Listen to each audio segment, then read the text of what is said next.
performance people? Because in a lot of cases, I think high performance people, well, one, they have a lot of drive. And they maybe tend to, I hate this word, but I'm just going to use it because you'll get it. They maybe tend to be a little bit perfectionists. They want the best of the best a lot.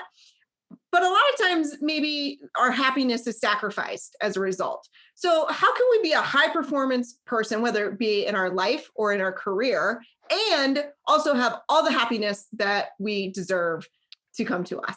Super great question.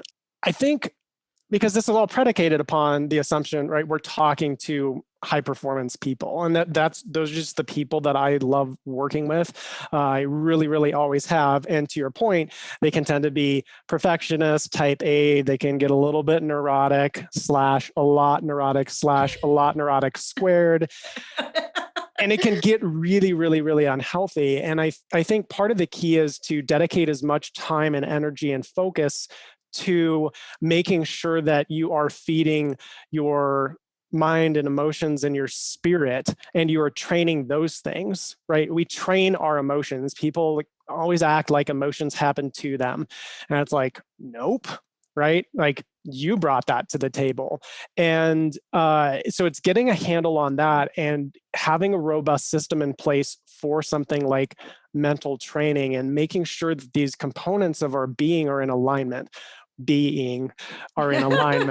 When they are not, it's like having a kink in a hose, right? It doesn't matter how much pressure you put through that.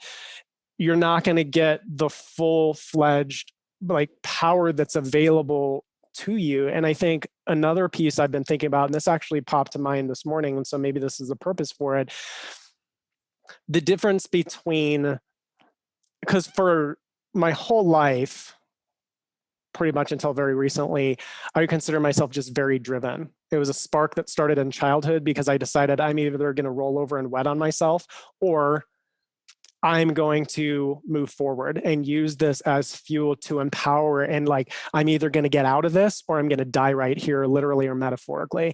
And so that created a tremendous amount of drive, which I'm very, very, very grateful for.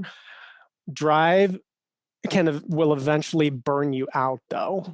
It's just caustic in your engine. And so knowing that difference between something like drive and power, and they're two different things. Drive has a much lower kind of top end, if you will.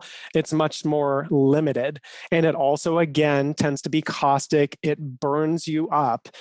And if you can tap into your power, which is like what we were discussing, not just making about performance, but having the alignment in your system, that's where things really, really kick into place. And a lot of, clients that I've worked with, there's this fear, spoken or unspoken, that if they lose their drive, they won't be able to perform anymore. And that very belief is the thing that keeps them hanging on to the old instead of being able to come out into the new, take hold of actually working from a place of power. And then that's just like rocket fuel for their performance, but it's clean burning and it's sustainable.